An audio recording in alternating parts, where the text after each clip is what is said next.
Hey y'all, it's Scott. Hopefully you're well. I am now. Had a rough day. Did some work, but then had a stomach. We'll just call it stomach crud today again, and feeling much better. So thanks to the holistic specialist that we go to, Gina. I don't know if she ever watches these, but maybe someday she will. So. Reminds me to share this with somebody that you know that might be interested. We'd love to have more followers on this. I look back a little, all the way to the end, or to the beginning, which is the end in YouTube, and it looks like we had as many as 19 views at one point. So getting some little bit of traffic, a little bit of steam, which we love, and just again gives kind of the social media, hey, we're following you presence, and I'm not doing this just for the heck of it, right? So not that I wouldn't continue to do the chronological walk, and that's what we're doing today again, the chronological walk of Jesus. If you don't have one of these Bibles, you should get one. They are fun and amazing. Totally different perspective rather than reading Matthew all the way through, Luke all the way through, Mark all the way through, John all the way through, and then so forth. We're getting the actual layout of not how the Gospels were written, but when the Gospels implied were written about, right? So when they were written about. I'm going to jump into Matthew again. He is here, and boy, he's in the thick of things. So, right? So, and by the time we get to the end of this, how will we view the gospel writers? That's the interesting part too. And again, maybe this compilation is more pinpointed towards Matthew because his timeline is more consistent. And that's what I'm starting to wonder.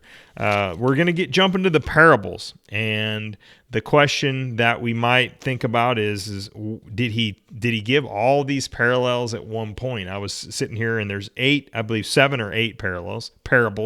Did I say parallels? Parables that Jesus is going to teach about, and I was thinking, man, wonder why they're peeled off in order, right? And I wonder if they were just sitting around a campfire. I wonder if they were fellowshipping together, and because it seems like Jesus is speaking specifically to the disciples. Let's jump ahead a little bit, and then we're going to pull back. It says why Jesus taught in parables. Matthew 13:34, 13:34. And then I'm noticing something too that's pretty wild. Because Matthew 8:23 is coming up. So you wonder how that fell into place, and hopefully we can uncover that later. Let's see, Matthew 13. Interesting. Okay, so we have a chunk of Matthew 13 in here, but the first piece is Mark 4:21.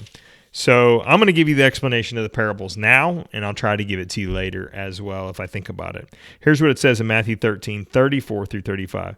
Jesus always used stories and illustrations like these when speaking to the crowds. In fact, he never spoke to them using such parables. This fulfilled what God had spoken through the prophet. I will speak to you in parables. I explain things hidden since the creation of the world. So let's pull this apart a little bit. It says in Matthew 13:34 through 35, Jesus always used stories and illustrations like these when speaking to the crowds. In fact, he never spoke to them without using such parables. Interesting. So I was actually wrong. I was actually completely wrong, so I can admit that now. Let's see what it says in the text below, if it does at all. And in this case, it does not. I guess it's pretty cut and dry. So Jesus was not teaching just the disciples. Jesus was teaching the crowds. And so Matthew's in the crowds, the disciples are in the crowds, jotting down notes. Again, you're wondering how this is going. Is it one story, one parable after the other? Let's see if we can discern that through this process. So that's Matthew 13:34, and I was wrong. Actually, again, we got Matthew 24 through 30, Matthew 31 through 33, and then there's 13, Matthew 13, 44, Matthew 36, 13, 36 through 43, and then there's another one, 45 through 46. This is wild. This is a wild pieced together mess, kind of. Hopefully the authors got it correctly.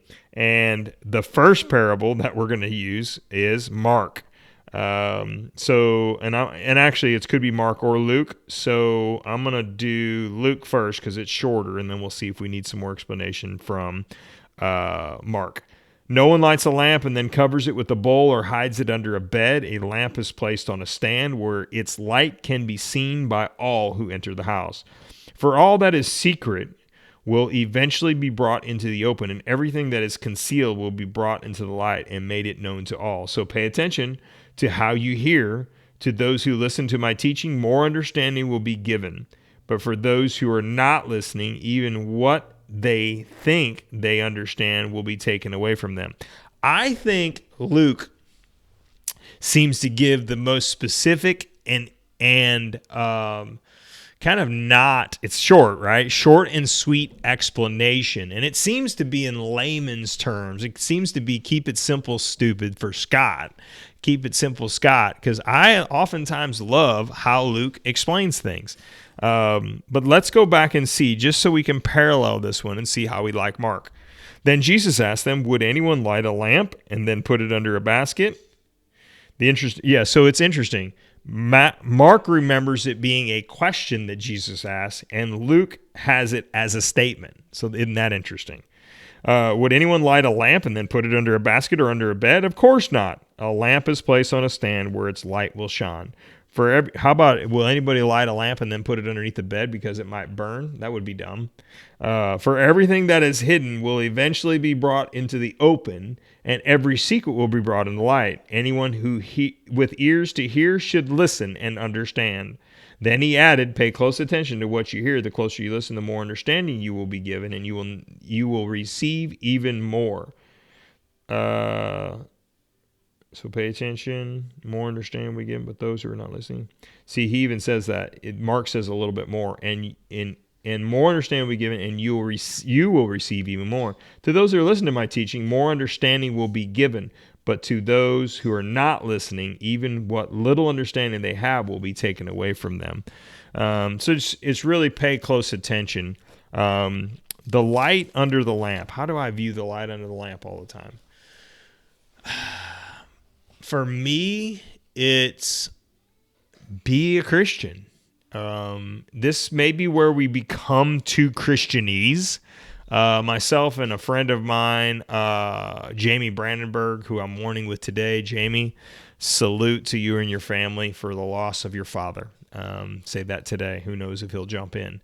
But he uses the word Christianese quite often. And there's some funny spoofs, and there's some funny things that you can look up of the silly things that Christians say, and we all say it in different ways, to talk about holiness, to talk about our holiness versus someone else's holiness.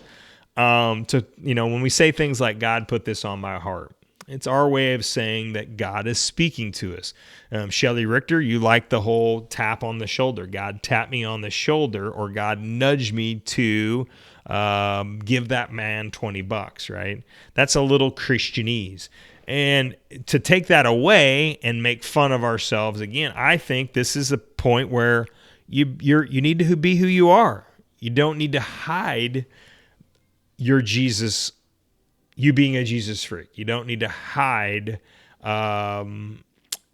your beliefs. You don't need to hide your, I'm going to say holiness just to get it out there because that's what I want to say. I don't know if I don't think you need to hide it. We need to be proud of what God is doing, right? He says, don't have pride within us, but we can brag about what God is doing in our lives, I believe.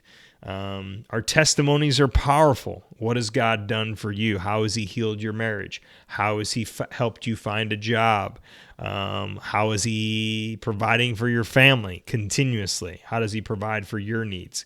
That's how I view this. Let's go into the text below. It's a little bit, we're at 10 minutes already, so I can't go much farther.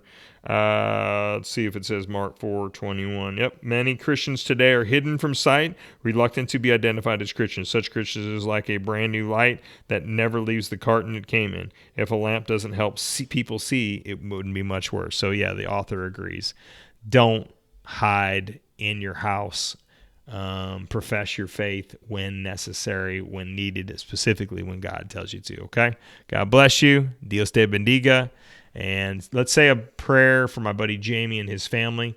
And pray a blessing, because Ricardo and Chico got together for fellowship, food, and relaxation. Awesome, huh?